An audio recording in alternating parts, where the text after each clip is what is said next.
Queridos hermanos y amigos, la Iglesia Príncipe de Paz les da la bienvenida a cada uno de ustedes. Agradecemos profundamente que nos acompañen el día de hoy en un nuevo servicio dominical en línea. El día de hoy seguiremos con nuestra serie de estudio bíblico del libro de Oseas. Esperamos que sea de ayuda y bendición para cada uno de ustedes durante esta semana. Les pedimos también que compartan este video con sus contactos en las redes para poder animar y edificar a más personas. Queridos hermanos, iniciemos este servicio con el pasaje de Isaías 25.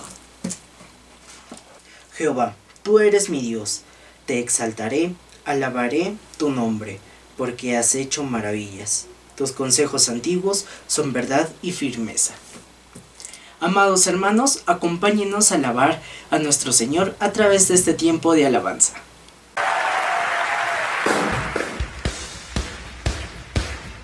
Queremos hacer esta declaración esta tarde.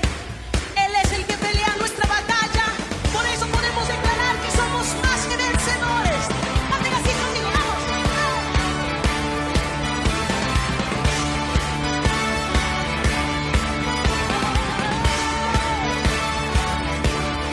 Lucha por nosotros, nuestro lado está. Suya es la victoria, ha vencido ya. No nos detendremos, no nos moverá. Cristo estás aquí. Lleva nuestras almas, nos libra del mal. Suya es la victoria, ha vencido ya. No nos detendremos, no nos moverá. Cristo estás aquí. Nos queremos escuchar y viviré, no moriré por el poder de su nombre que vive en mí. Soy libre al fin, solo en Jesús, solo en Jesús. Él lleva nuestras cargas, nos libra del mal. Suya es la victoria, ha vencido ya. No nos detendremos, no nos moverá. Cristo estás aquí. Vamos, viviré, no moriré por el poder de su nombre que vive en mí. Soy libre al fin, solo en Jesús. Viviré, no moriré, su nombre hoy levantaré. Declaro hoy que salvo soy, solo en Jesús.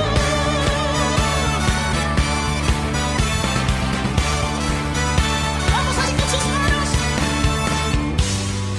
La fe sin obra es muerta. Esta mañana queremos que tú cantes, que tú exaltes, que tú declares. No porque Él lo necesita, porque Él sigue siendo Dios. Pero más que tú lo adoras, más que tú lo exaltes, Él aumenta en ti. Vamos así. Lo declararemos. Oh Cristo, tú eres grande, tú eres fiel, tú eres fuerte.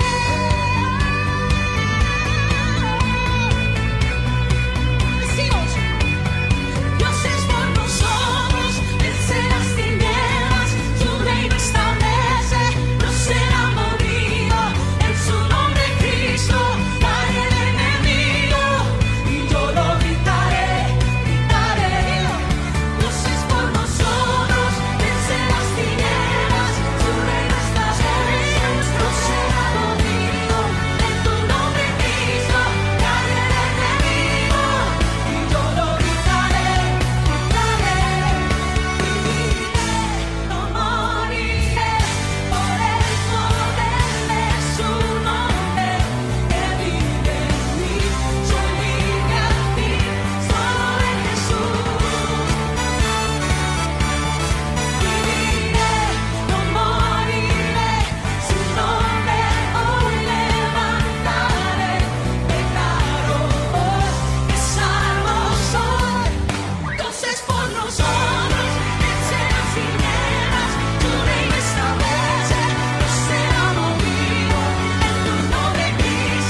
Hola, ¿qué tal? Sé bienvenido una vez más a este servicio en línea, aquí en Príncipe de Paz, y también sé bienvenido a esta serie de estudio bíblico del libro de Oseas. Después de aprender capítulo a capítulo, hoy tomaremos los últimos 2 capítulos de este libro, los capítulos 13 y 14. Sin embargo, antes de entrar de lleno a estos 2 capítulos, consideremos algunos aspectos a manera de repaso en cuanto a Oseas. No olvides que ese término Oseas en el hebreo significa Jesús, Josué, Salvador. Al mismo tiempo estamos hablando de un profeta que estuvo teniendo su ministerio en el reino del norte aproximadamente unos 50 años. Algunos autores dicen 40 años por lo menos. Otros dirían tal vez hasta 60 o 70 años que duraría el ministerio de Oseas. En todo caso, toda la profecía del libro de Oseas podemos ubicarla entre el año 753 antes de Cristo hasta el 715 aproximadamente. En ese lapso lo podemos ubicar con plena seguridad. También podemos considerar algo en cuanto a Oseas. Él está profetizando al reino del norte durante un tiempo de mucha bonanza y prosperidad material en el reino de Israel. En este momento es el rey Jeroboam II quien está gobernando. Él reinaría 41 años y su gobierno se caracterizó básicamente, número uno, porque fue un tiempo en el que Israel llegó a tener mucha bonanza material. La moral había caído demasiado y la idolatría ni qué hablar. Estaba también bastante alta. Fue uno de los tiempos peores para el reino del norte. En fin, cuando estamos hablando acerca del libro de Oseas, no olvides, el tema principal tiene que ver con que Israel se fue tras los dioses paganos, Baal, los Baales, y adulteró espiritualmente. Por su parte, Dios muestra su amor por su pueblo, un amor grande, pero también la disciplina ha de venir sobre Israel, porque Dios ama a su pueblo y lo debe de disciplinar. Así que se nos está mostrando aquí la figura de un pueblo pródigo. Ya Lucas nos está hablando de un hijo pródigo. Bueno, Oseas en todo caso también está tomando la figura de una esposa pródiga. El pueblo de Israel de forma tal que se va hacia el pecado dejándole a Dios. No olvides que los capítulos 1 hasta el capítulo 3 nos están hablando de una experiencia personal del profeta Oseas. Él, casado con Gomer, una mujer adúltera, va a tener también hijos fuera del matrimonio, y esta va a ser básicamente una especie de reflejo y lo que estaba viviendo Israel en cuanto a su relación y comunión con Dios. De la misma forma que Gomer fue infiel a Oseas, también Israel fue infiel a Dios. Así que el matrimonio fue en alguna manera el reflejo de la relación de Israel con Dios. También podemos ver algo, un propósito bien específico. Aquí se ilustra el amor de Dios por un pueblo pecador, Israel. Bueno, ¿cuán amoroso es Dios? Colocó a varios profetas contemporáneos precisamente en este tiempo, siglo 8 antes de Cristo. Aquí podemos encontrar también a Isaías, Miqueas en el reino del sur. En el reino del norte podemos encontrar a Amós, Oseas. Así es el mensaje de Dios. Cuando Dios quiere hablar a su pueblo, pone varias alertas, varios portavoces, pero aún así el pueblo no quiere obedecer. Muy bien, con todo ese antecedente, vámonos rápido a los 2 últimos capítulos del libro de Oseas. He titulado el tema de esta ocasión el Evangelio de la Gracia, porque en realidad lo que tenemos aquí es el Evangelio de la Gracia, contados y narrados, obviamente, al estilo profético por Oseas. Vamos de inmediato al versículo 1, dice: cuando Efraín hablaba, hubo temor. Fue exaltado en Israel, mas pecó en Baal y murió. Querido hermano y amigo, aquí tenemos algo importante. Se habla de Efraín y hay que considerar algunos antecedentes rápidamente en cuanto a Efraín.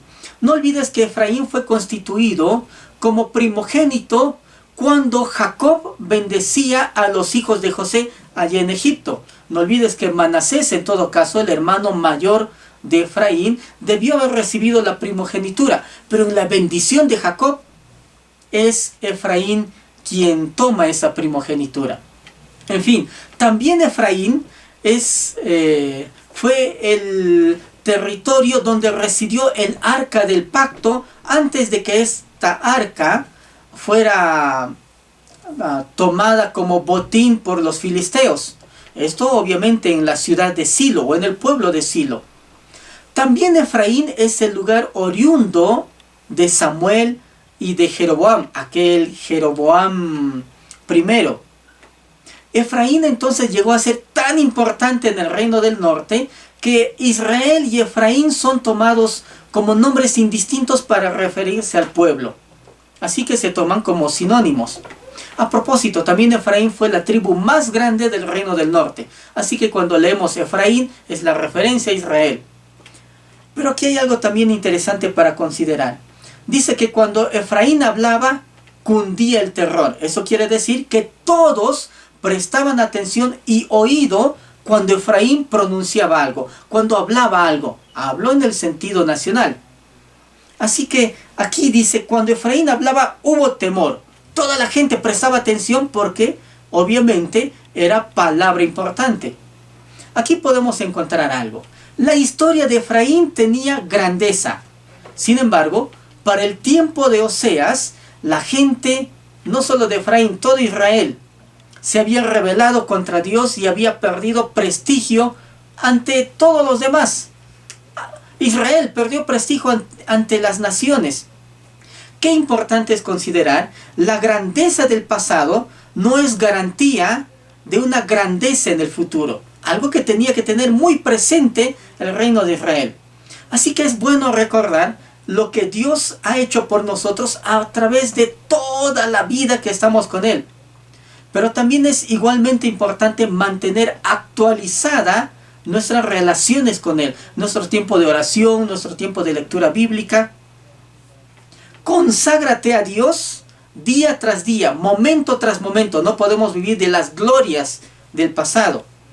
Israel en el pasado fue una nación que conquistó Canaán.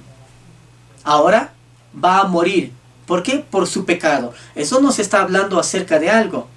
El cristiano tiene poder y dignidad moral mientras su corazón está totalmente gobernado por Cristo y libre de idolatría. Pero si se vuelve al pecado, solo le esperará esto, como dice para Israel, muerte. Bueno, en todo caso, la segunda parte de este versículo nos está hablando acerca de, por su idolatría a Baal y su desobediencia, esa infidelidad espiritual, esa prostitución espiritual, le va a venir una catástrofe, la muerte. El versículo 2 dice, y ahora añadieron a su pecado, y de su plata se han hecho según su entendimiento, imágenes de fundición, ídolos, toda obra de artífices acerca de los cuales dicen a los hombres que sacrifican, que besen los becerros. Aquí hay algo sumamente importante. Dice, según su opinión se han hecho ídolos, según lo que han pensado, según su propio pensamiento. Bueno, tenemos que considerar algo. En su falsa opinión se crearon sus propios dioses. Bueno, es pecado construir ídolos en su propio criterio, como también es pecado adorarlos. Algunos construyen ídolos simplemente a partir de sus habilidades, de sus oficios, de lo que tienen a la mano. En fin, eso es peligroso, hay que tenerlo en cuenta. Ya construir un ídolo para una persona, como se hace hoy en día, a veces uno puede idolatrar a una relación, a una persona, un suceso, un acontecimiento, a veces tal vez a la familia. Cualquier cosa que ocupe el lugar que le pertenece a Dios en la vida de una persona, ya se convierte en un ídolo. Cuidémonos de eso. Israel no solo fabricó ídolos, también los adoró. En fin, aquí hay algo interesante para considerar en este versículo. Se dice, acerca de los cuales dicen a los hombres que sacrifican, que besen los becerros. Ahora, podemos encontrar a lo largo de toda la historia de Israel que en muchas ocasiones ellos sacrificaron a sus hijos y los entregaron al fuego. Aquí se está hablando precisamente, dice la Reina Valera, en la última parte de este versículo, acerca de los cuales dicen a los hombres que sacrifican, que besen los becerros. Dos posiciones para considerar. Es posible que se esté hablando directamente de sacrificios humanos, lo cual ya al dios Moloch, por ejemplo, o a dioses de los cananeos, los israelitas sacrificaban a sus hijos y los hacían pasar por el fuego. Esa es la frase que se ubica en la Reina Valera. Sabemos por historia que los dioses cananeos quemaban a sus hijos en holocausto y los quemaban en fuego para honrar a sus dioses.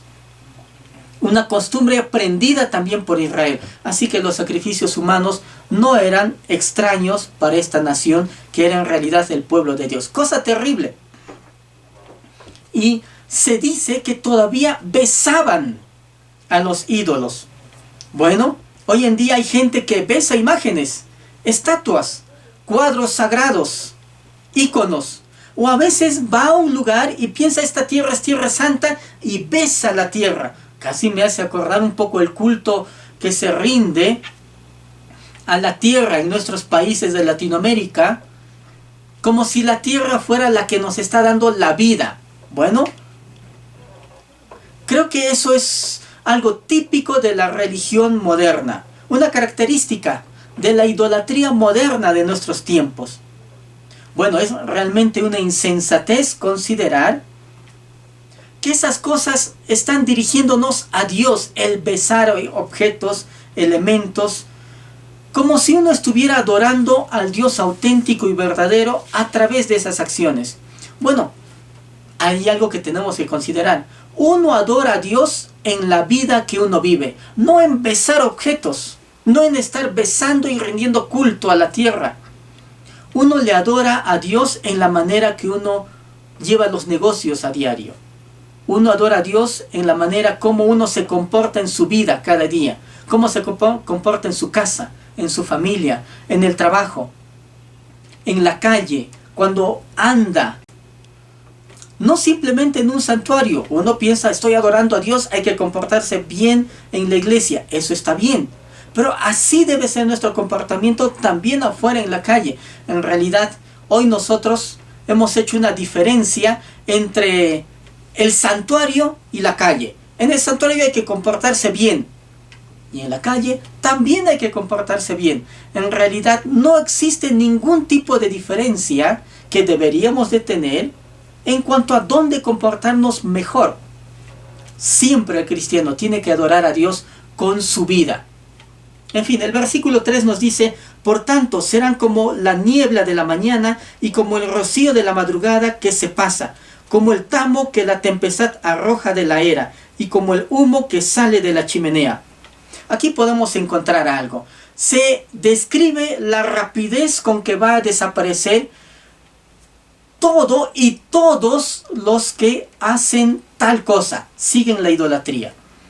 En fin, se está hablando de Israel y se le compara, son como la niebla de la mañana, son como el rocío de la madrugada, como el tamo que el viento se lleva y como el humo que sale por la ventana. Está hablando y está expresando la brevedad y la falta de valor que tiene Israel. Así es, la gloria y la vida son muy pasajeras. Acuérdate de algo, el Señor dice: ¿de qué le sirve al hombre si ganare todo el mundo y perdiere su alma? Todo lo que conseguimos aquí es pasajero y es bastante relativo. ¿Cuánto tiempo nos dura? ¿50, 60, 70, 80 años? En fin, siembra para la eternidad y cosecharás en la eternidad. Versículo 4: mas yo soy Jehová tu Dios desde la tierra de Egipto. No conocerás pues otro Dios fuera de mí, ni otro Salvador sino a mí. Aquí la palabra del Señor es bastante clara. Yo soy Jehová tu Dios. Se está hablando en un contexto de frente a la insustancia, ¿cómo diríamos? Israel no tiene sustancia. Israel no solamente no tiene sustancia, sus ídolos no tienen sustancia. Son insustanciales. Y así es todo aquel que adora a los ídolos. no tienen consistencia en sí mismos.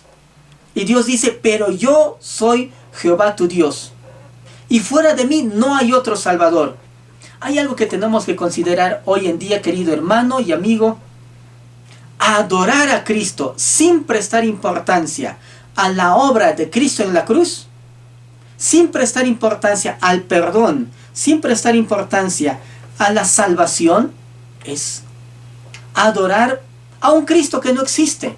¿Por qué? Es adorar a otro Cristo. Cuando pensamos en Cristo Jesús, no tenemos que pensar solamente en el que nos bendice, bendice y bendice, sin un compromiso, sin un arrepentimiento de nuestras obras muertas. Hay algunos que solamente quieren pensar en Dios como el que les va a dar todo, sin tener la exigencia de un arrepentimiento de esas obras muertas por las cuales murió Cristo en la cruz. Ese Cristo, separado de su obra y su ministerio a favor de nuestra salvación, ese Cristo no existe, porque su ministerio está tan ligado a nuestra salvación, y por eso es importante considerar esto. Y el Señor le dice a Israel: soy Jehová tu Dios, desde la tierra de Egipto te saqué de la esclavitud, del mundo del pecado. No conocerás pues otro Dios fuera de mí, ni otro Salvador sino a mí. Tú no tienes idea en cuanto a de qué cosas probablemente Dios nos está salvando si venimos a sus pies en arrepentimiento. Ahora, si ya estás en ese camino, genial. Ahora sí tienes idea, porque nos salva de la condenación eterna. En fin, podemos considerar algo. Versículo 5. Yo te conocí en el desierto, en tierra seca. Aquí podemos ver algo. Yo soy Jehová tu Dios, te conocí. Fui el pastor tuyo, el que te sacó de Egipto, te traje por toda esta tierra, te sustenté, te di todo. Ahora tengo que decirte, yo soy tu Salvador. Yo soy el camino, la verdad y la vida. Nadie viene al Padre sino por mí, nos dice el Señor. Él sacó al pueblo de Israel de Egipto. Los llevó por el camino de la libertad. Uno tiene que valorar eso. Todo esto reside en la obra de Cristo. En fin, versículo 6. En sus pastos se saciaron y repleto se ensoberbeció su corazón. Por esta causa se olvidaron de mí. Por tanto, yo seré para ellos como león. En fin, el versículo 6 nos está diciendo, se olvidaron de mí. Aquí hay algo bien importante. La generosidad de parte de Dios, Israel la interpretó como una falsa seguridad y un pretexto para su despreocupación. Dios nos está bendiciendo, tenemos todo. Ah, qué bueno, miren la prosperidad. 41 años de gobierno de Jeroboam II. Las cosas iban bien. Pero esa prosperidad material no significaba que Dios estaba aprobando la conducta de la nación. En realidad, se despreocuparon de su relación espiritual. De la abundancia con que Dios les bendijo, ellos entonces tuvieron saciedad. Se despreocuparon. La saciedad engendró en ellos orgullo. El orgullo, y con el orgullo en su corazón, entró en ellos la autosuficiencia. Y creyéndose autosuficientes, se olvidaron de Dios. Ahora, uno diría, ¿entonces Dios tiene la culpa? No. ¿Cómo uno asume y cómo toma uno la bendición de Dios? ¿Con una autosuficiencia y autoconfianza? ¿O es gracia y misericordia de Dios para nuestras vidas? Bueno, Israel tomó toda la bendición de Dios y tomó esa bendición a través de toda esta cadena que hemos descrito, hasta que finalmente se olvidaron de Jehová. Las posesiones de Israel le hicieron sentir autosuficiente a este pueblo. Así que le dieron las espaldas a Dios y finalmente se olvidaron de él. Aquí hay algo que tú y yo tenemos que considerar. La acción moral del corazón humano es así. En primer lugar, se asocia a Dios con ídolos. Eso significa que a Dios se está degradando con algo material. Por eso es que el Señor insta y dice que no nos hagamos imagen de nada con respecto a Él. Porque no podemos adorar imágenes, estatuas o pensar que esta puede ser la mejor representación de Dios de ninguna manera. Ya esto es parte de los 10 mandamientos. Y en segundo lugar, la acción moral del corazón humano hace que se olvide uno de Dios y a veces se convierte en contra de Dios abiertamente, como el ateísmo. Así que estos dos aspectos son importantes. Estos aspectos han estado presentes también en Israel. La autosuficiencia es tan destructiva hoy como lo fue en tiempos de Oseas. Ahora te quiero hacer una pregunta. ¿Ves tú la necesidad constante de la presencia de Dios y de la ayuda de Dios en tu vida? ¿O tú dices, no, yo ya ando bien, ya camino bien, ya no necesito esto de Dios? ¿Es así? Aprendamos a confiar en Dios, en los buenos tiempos, en los malos tiempos. Si estás pasando por un camino bueno, suave, fácil, sin mucha exigencia, bueno, considera algo que es sumamente importante. ¿Cuánto confiamos en Dios? Tenemos que tener cuidado de no pensar que nos merecemos un buen futuro porque tenemos una buena conducta. De ninguna manera. Tenemos la misericordia de Dios. Esto es bastante, nos basta y nos sobra para vivir confiados. No dependamos de nuestros ni siquiera dones o talentos o habilidades para llegar a una autosuficiencia. Dependamos del Señor de los dones, del Señor del ministerio. Así que es triste ver la advertencia que Dios le dio todavía a Israel en el libro de Deuteronomio. Acompáñame por un momento. Deuteronomio capítulo 6, versículo 10 al 12. Dice así: cuando Jehová tu Dios te haya introducido en la tierra que juró a tus padres, a Abraham, Isaac y Jacob, que te daría, en ciudades grandes y buenas que tú no edificaste, ahora prestemos atención, dice, y casas llenas de todo bien, que tú no llenaste, y cisternas cavadas que tú no cavaste, viñas y olivares que tú no plantaste, y luego que comas y te sacies, cuídate de no olvidarte de Jehová, que te sacó de tierra de Egipto, de casa de servidumbre. Hermanos, el Señor les advirtió siglos atrás. Cuando yo te lleve y te dé todo eso, no te olvides quién te dio. No te olvides de Jehová tu Dios. ¿Qué es lo que te ha dado el Señor? Estudios, carrera, profesión, estabilidad, no sé. Salud, lo que tenemos, lo que no tenemos, gracias a la misericordia de Dios. No olvides a quién se debe esto.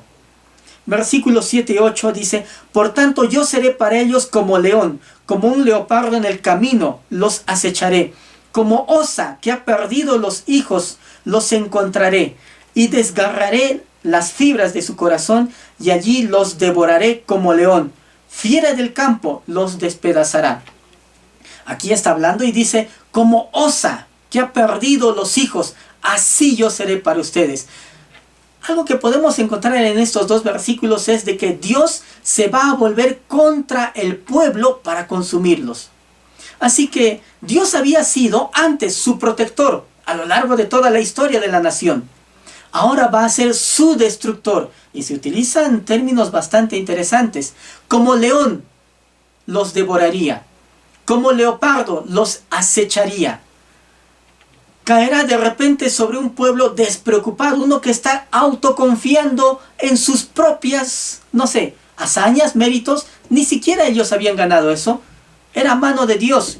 Como oso, su juicio caería con mucha, diríamos, fuerza sobre la nación. 4 bestias salvajes son descritas aquí. Y también podemos decir, en alguna forma, proféticamente, 4 bestias salvajes predicen los poderes militares que luego el libro de Daniel en el capítulo 7 está haciendo una descripción de reinos que tendrían que ver y se relacionarían y someterían a Israel, a toda la nación, al pueblo. Israel, Judá, Jerusalén. ¿Por qué? Porque el pueblo pecó.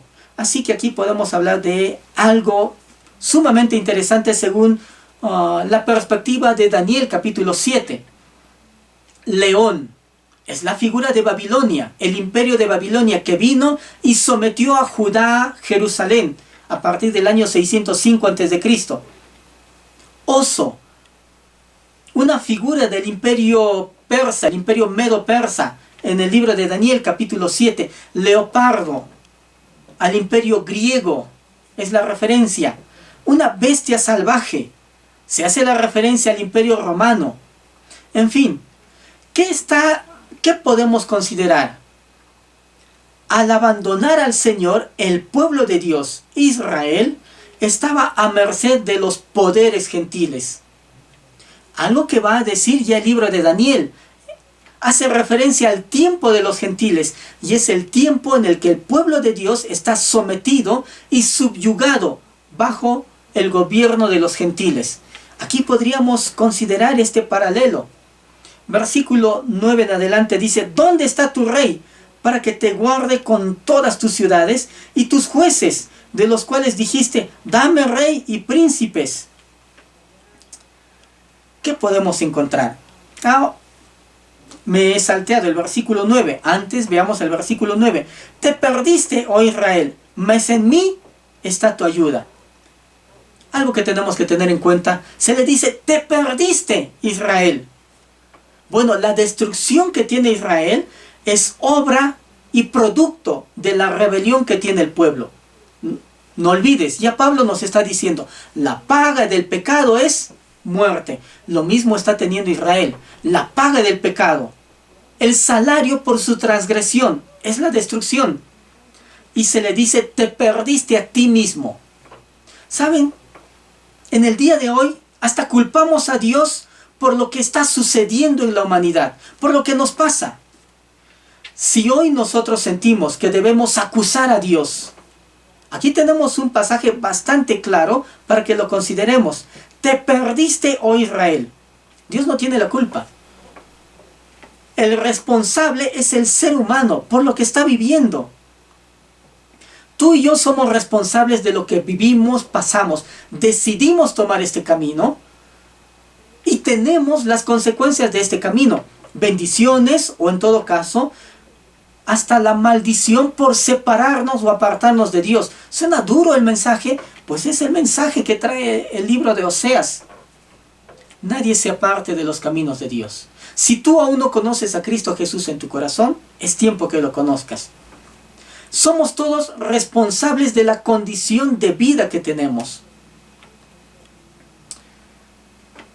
No podemos culpar a Dios de las decisiones que vamos tomando a lo largo de nuestra vida. Y desde luego, cuando necesitamos ayuda, Él nos provee de ayuda.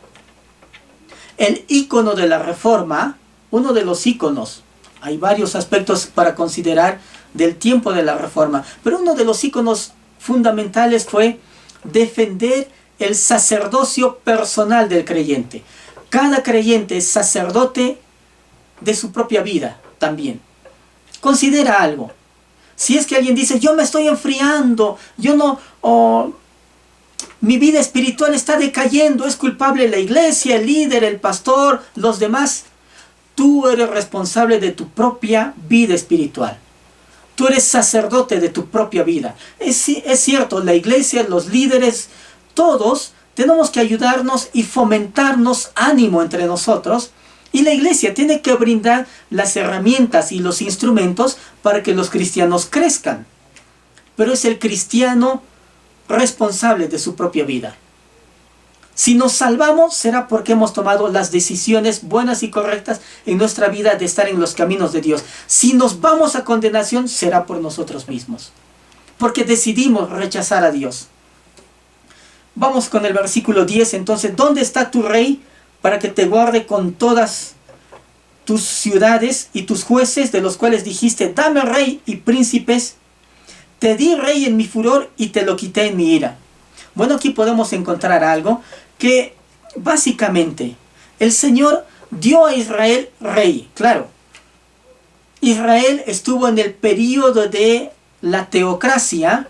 Eran los líderes de Dios quienes gobernarían al pueblo, líderes escogidos por Dios, Y estos guiarían al pueblo en los caminos del Señor. El pueblo dijo, no queremos esto, queremos un rey como las otras naciones, para que vayan y peleen por nosotros nuestras batallas. En realidad ellos estaban queriendo desplazar su responsabilidad. Su responsabilidad era pelear ellos mismos sus batallas allí en Canaán. Pero eso no quiso el pueblo. Ellos querían a alguien que haga nuestro papel. Y pidieron rey. Dios les dio a Saúl y fue una petición fatal. Obviamente, el último rey que tendría la nación de Israel, el reino del norte, sería precisamente Jeroboam II. Diríamos el último rey en el que ahora Oseas está, en este tiempo está profetizando. Desde Jeroboam I, desde que el reino se dividió año 931 a.C., todo fue una catástrofe. No hubo un solo rey bueno en todo el reino del norte. Uno solo no hubo. Todos eran malos, fatales, en fin. ¿Dónde estaban ahora todos esos reyes? Aquellos que supuestamente iban a guiar al pueblo por buenos caminos. Todos hicieron su propia elección.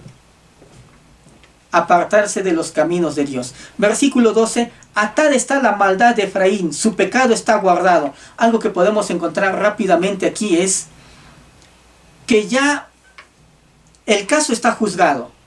Se ha fallado y se ha asegurado la sentencia. Cerrada en saco está la maldad de Efraín. Su pecado está guardado en lugar seguro. Podríamos utilizar esa versión. ¿Qué es lo que podemos encontrar aquí? Se dice que está bien asegurado el pecado. La sentencia es como que alguien ha guardado bien, lo ha atado bien. Bueno, los pecados de Efraín, de Israel, quedaron registrados para un juicio posterior. Ese juicio tendría su lugar en el año 722, cuando el imperio sirio vendría y tomaría cautivo al reino del norte. Samaria sería destruida. Sería una catástrofe para la ciudad. Podemos considerar algo. Todos nuestros pecados son conocidos y serán revelados en el día del juicio.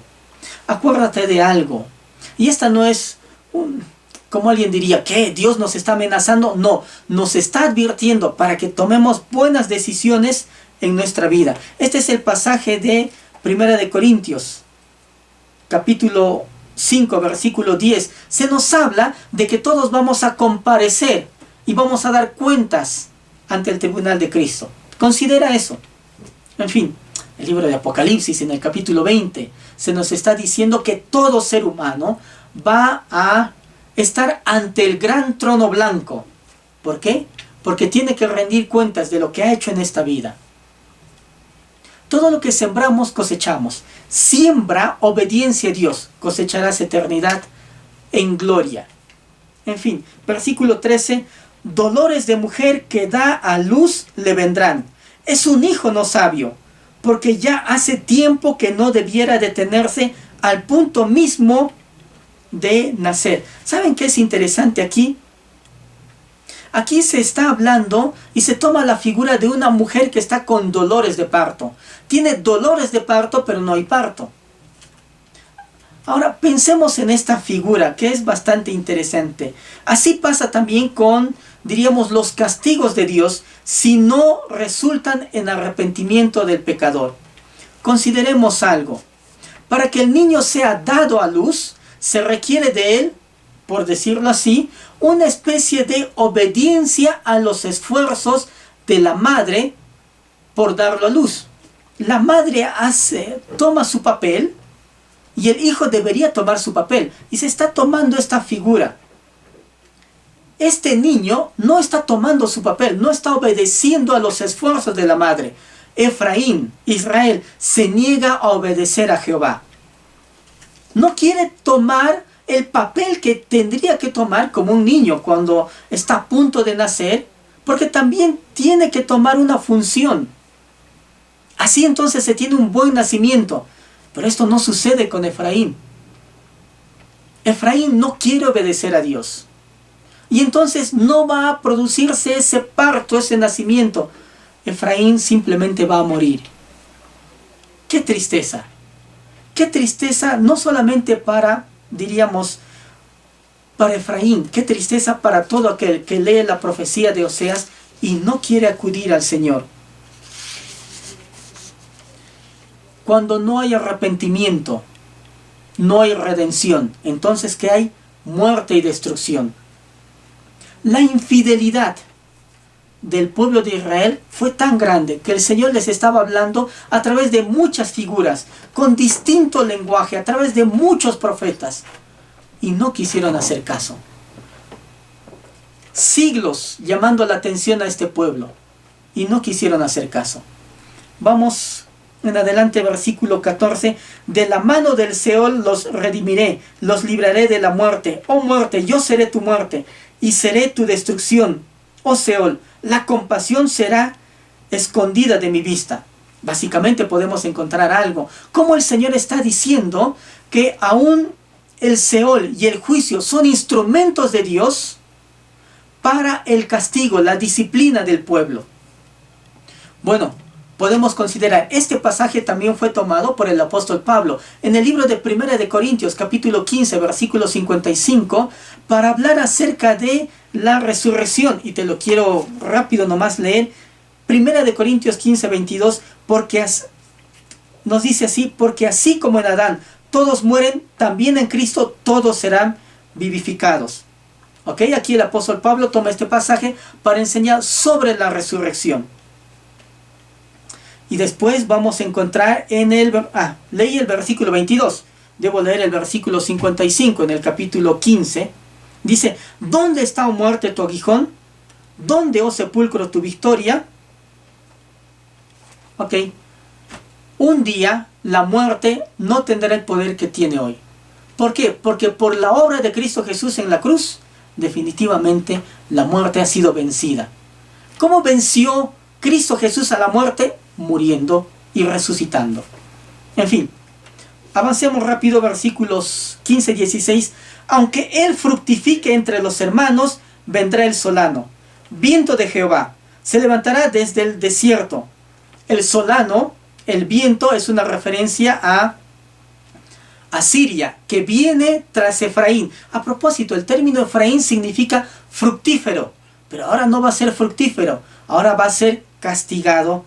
Y viene la reprensión del Señor. El viento, Asiria, se levantará desde el desierto y se secará su manantial, se agotará su fuente. Él saqueará el tesoro de todas sus preciosas alhajas. Samaria será asolada.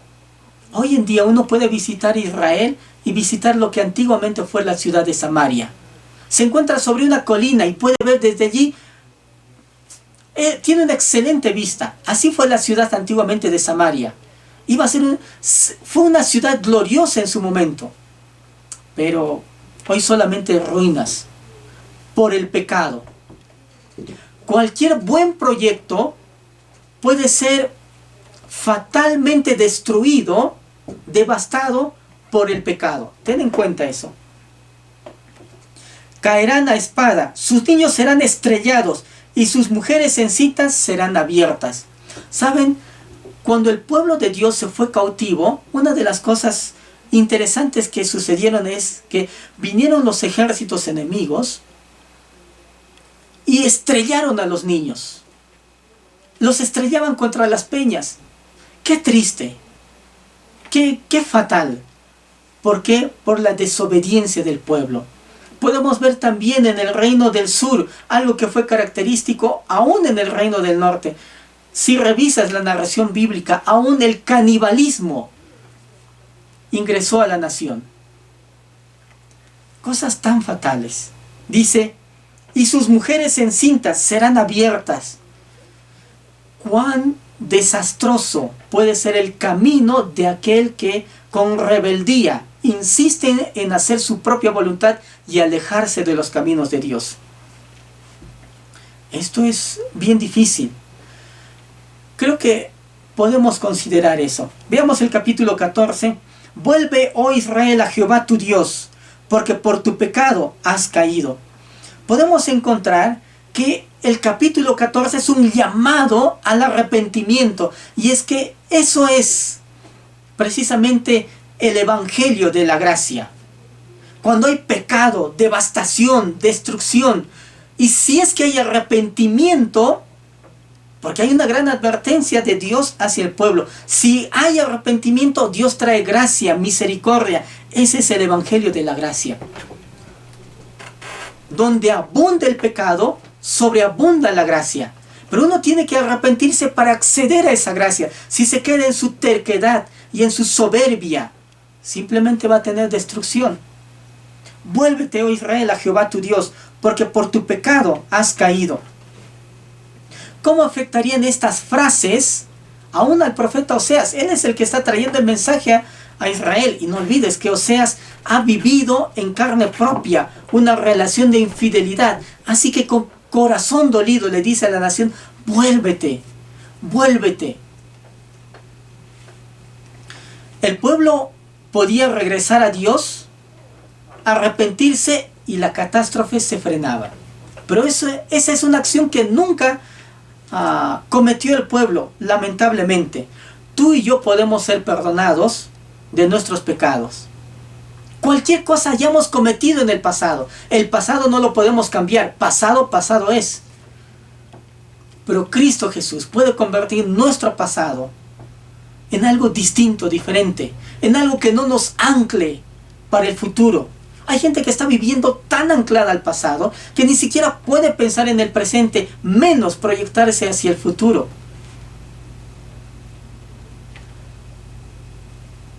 Juan capítulo 3, versículo 16 es un pasaje muy conocido. Porque de tal manera amó Dios al mundo, que ha dado a su único Hijo, para que todo aquel que en Él cree no se pierda, que tenga vida eterna. Está hablando de perdón, remisión de pecados. Está hablando de restauración. Eso es lo que necesitamos como seres humanos. Si tú necesitas eso, este es el mensaje de Dios para ti, para que tengas en cuenta. El perdón comienza cuando vemos lo destructivo que es el pecado y la necedad de vivir sin Dios. Cuando tenemos que reconocer que no podemos salvarnos a nosotros mismos y que nuestra única esperanza es la misericordia de Dios. A pesar de que no podemos demandar perdón de Dios, Dios nos perdona si venimos con arrepentimiento genuino. Ten en cuenta esto. Dios quiere ser misericordioso contigo. Quiere mostrarte su amor, su gracia, su bondad. El versículo 2 dice: llevad con vosotros palabras de súplica y volved a Jehová. Decidle: quita toda iniquidad y acepta el bien, y te ofreceremos la ofrenda de nuestros labios. Está invitando a cada uno a que se arrepienta, al pueblo, a la nación. Presenten ofrenda. Ofrenda, ¿cómo diríamos?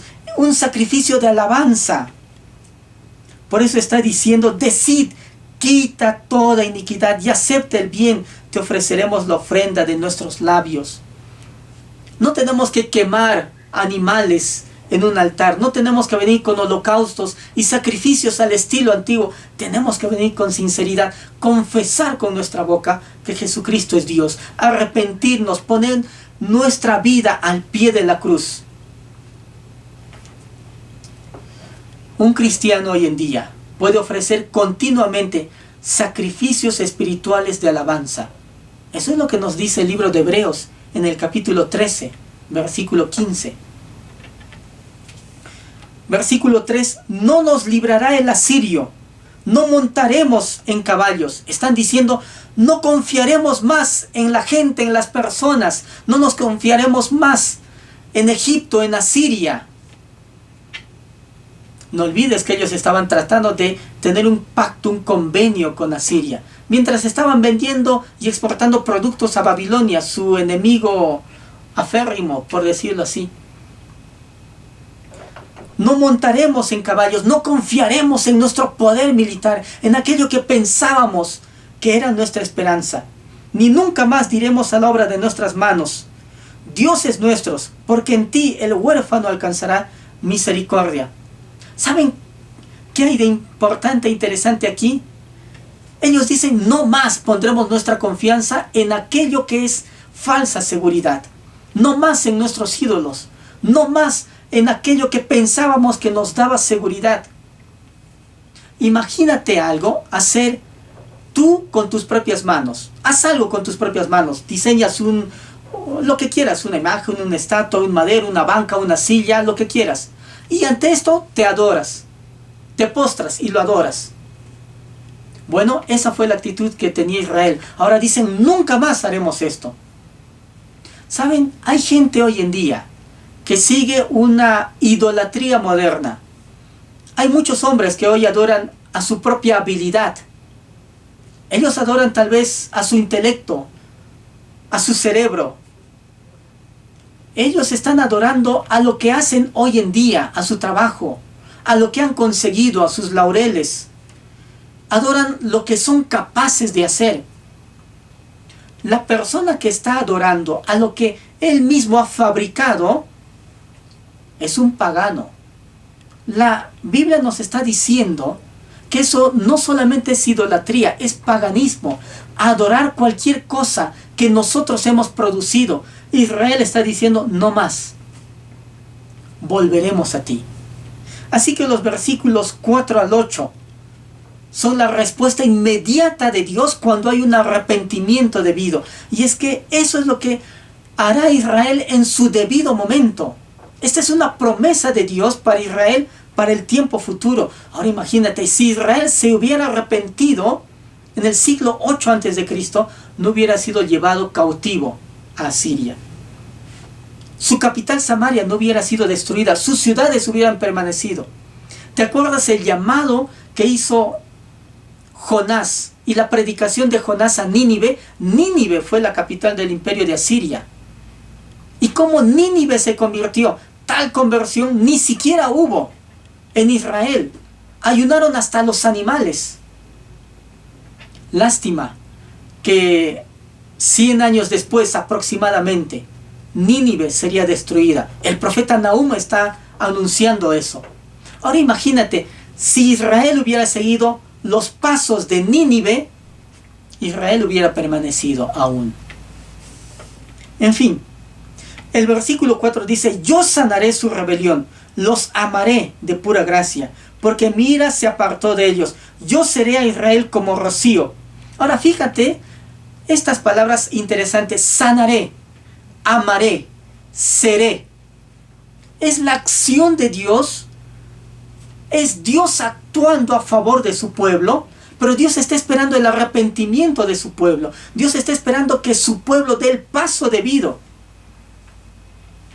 Dios quiere traer todo esto para tu vida también. Pero hay algo que Él no va a hacer por ti, ni por mí. Eso significa, eso es el arrepentimiento. Eso es volvernos a sus caminos en las áreas que tal vez necesitamos volvernos. Aquí podemos encontrar, dice, seré a Israel como rocío. Él florecerá como lirio y extenderá sus raíces como el Líbano. Se extenderán sus ramas y será su gloria como la del olivo y perfumará como el Líbano. ¿Saben qué podemos encontrar aquí? Algo bien interesante. Dice, seré como el rocío, y para una zona desértica, para un lugar árido. El rocío significaría aquí como el beso amable del amor de Dios que refresca y renueva la vida. Fresco. Israel dice florecerá como el lirio. Está hablando y es toda una imagen de pureza, de hermosura, de productividad. Acuérdate, el lirio. Una sola raíz puede producir hasta 50 bulbos. Eso pasa con el lirio. Está hablando de profundidad, como la de los cedros del Líbano, firmes, estables. Así serán cuando yo venga a ustedes. Así serán si vuelven a mí. Está hablando de la fragancia.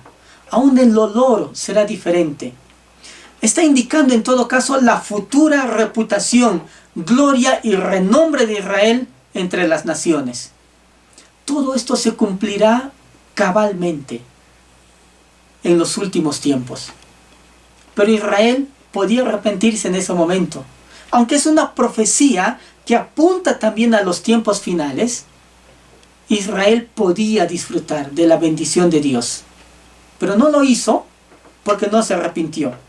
Con Dios siempre hay esperanza. Ten en cuenta eso. Cualquiera sea nuestro camino, lo que haya pasado en nuestra vida, con Dios siempre hay esperanza. ¿Hay esperanza en tu vida? Claro que sí. Podemos confiar en Dios. El versículo 7 dice: volverán y se sentarán bajo su sombra, serán vivificados como trigo y florecerán como la vid. Su olor será como de vino del Líbano. Obviamente, pan y vino, trigo y vid. Pan y vino. Está hablando del sustento diario. Yo les daré el sustento. Todo el fruto vendrá de Dios para Efraín, para su pueblo. Para entonces, obviamente, Efraín se ha arrepentido. Por eso es que viene la bendición. Por eso Efraín va a decir: ¿qué más tengo que ver con los ídolos? Pierdo mi tiempo con los ídolos. Pierdo mi tiempo con el producto que hice yo de mis manos, y ese producto lo adoro. Ya no más, nunca más. Cuando alguien ha degustado la gracia de Dios y ha saboreado la gracia de Dios, uno puede decir con pleno uso de su razón y su juicio: ¿qué más tengo que ver con el mundo? ¿Qué más tengo que ver con los vicios? ¿Qué más tengo que ver con los placeres de esta vida? Si con Dios lo tengo todo. ¿Qué más tendré ya con los ídolos? Yo lo oiré, dice el Señor, y miraré. Seré a él como la haya verde. De mí será hallado tu fruto. Algo que podemos ver aquí es la misericordia de Dios para la vida de Israel, para el futuro desde luego, pero para la vida tuya también. ¿Sabes? La misericordia de Dios es así. Cuando nuestra voluntad es débil, cuando nuestra razón está confundida, cuando nuestra conciencia está cargada de culpabilidad, debemos recordar que la misericordia de Dios nunca falla.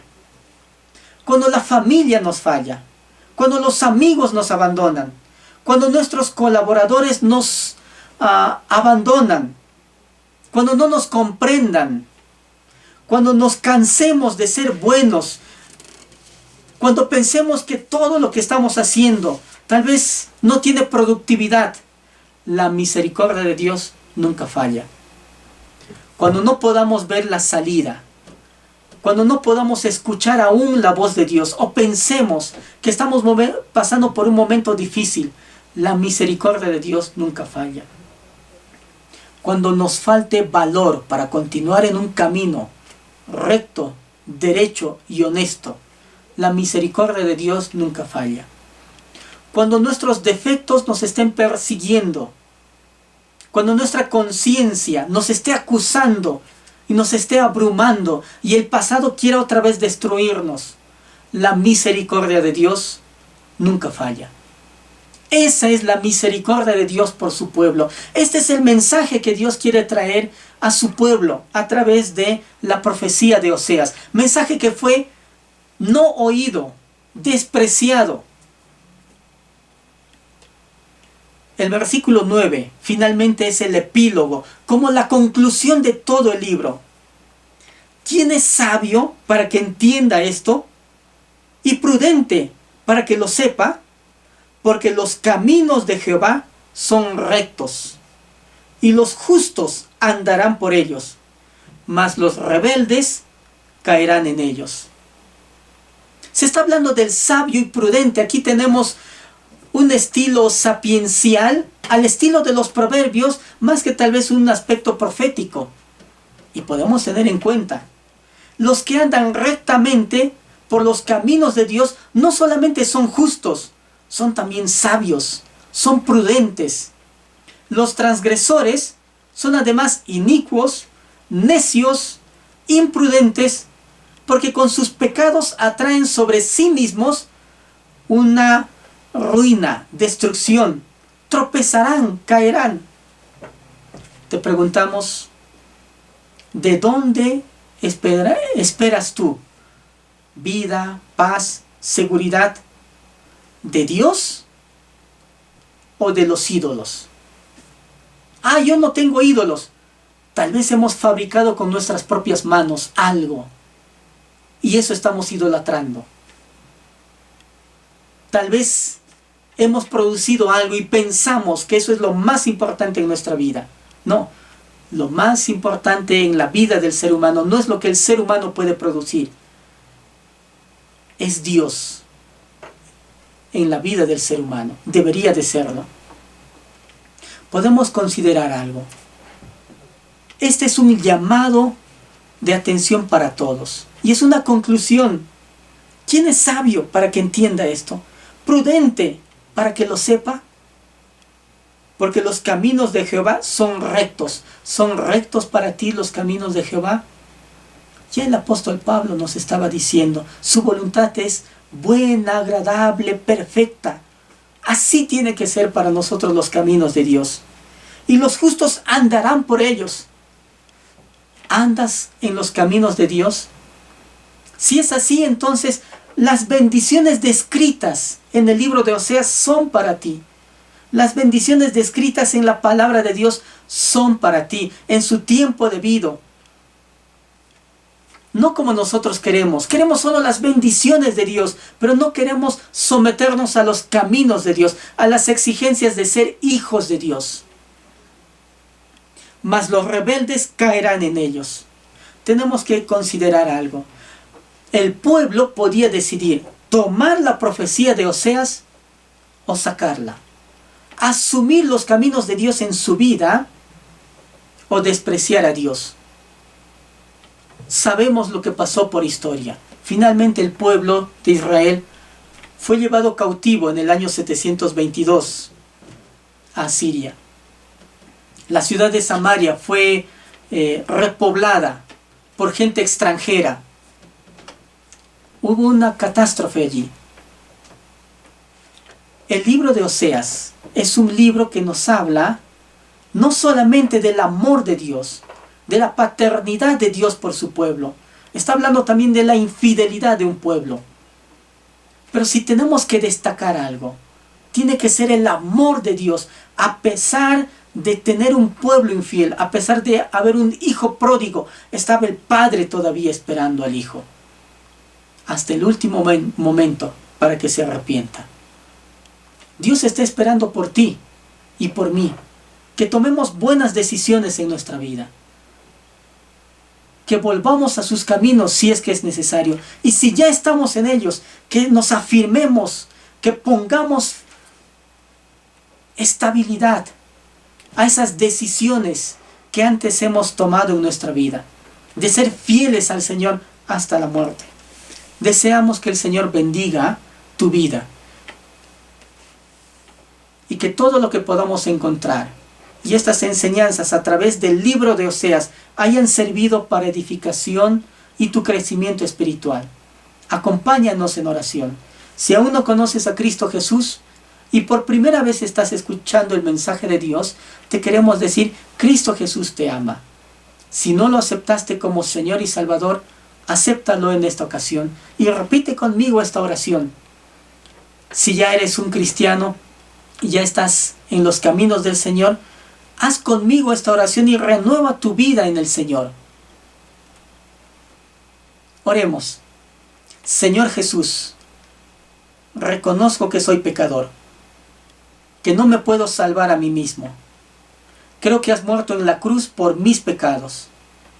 Te acepto como Señor y Salvador de toda mi vida. Perdóname por vivir a espaldas de ti. Muéstrate a mí, manifiéstate a mí. Hazme un hijo tuyo. Hago esta oración en el nombre de Cristo Jesús y por los méritos de Él en la cruz. Amén. Querido hermano y amigo, para nosotros ha sido todo un gusto compartir contigo el libro de Oseas a través de diferentes sesiones y te animamos a que puedas estar en contacto. Si tienes un comentario, déjanos saber y para nosotros será un gusto acompañarte en oración y saber también de ti. Nos volvemos a encontrar con un siguiente libro en una nueva sesión y en un nuevo servicio en línea de Príncipe de Paz. Hasta entonces, que el Señor te bendiga, que tengas un buen día. Queridos hermanos, esperamos que los capítulos 13 y 14 de Oseas sean de ayuda y bendición para cada uno de ustedes durante esta semana. Antes de despedirnos, queremos recordarles que tenemos escuela dominical en línea todos los domingos a las 10 de la mañana. Si deseas aprender más de la Biblia, escríbenos un mensaje a una de nuestras distintas redes sociales y te daremos información detallada respecto a nuestros estudios bíblicos que se realizan de lunes a sábado en diferentes horarios.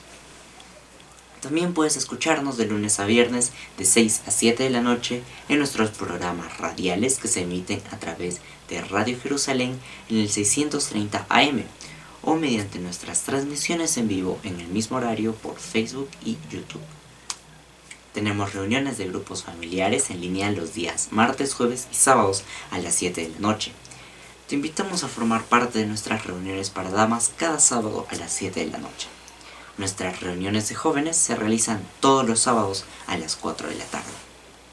Si deseas recibir mayor información de cualquiera de nuestros servicios y recursos ya mencionados, escríbenos un mensaje al número que aparece en pantalla y nuestro equipo se pondrá en contacto contigo. Queridos hermanos, nos encontramos en el próximo servicio. Dios los bendiga.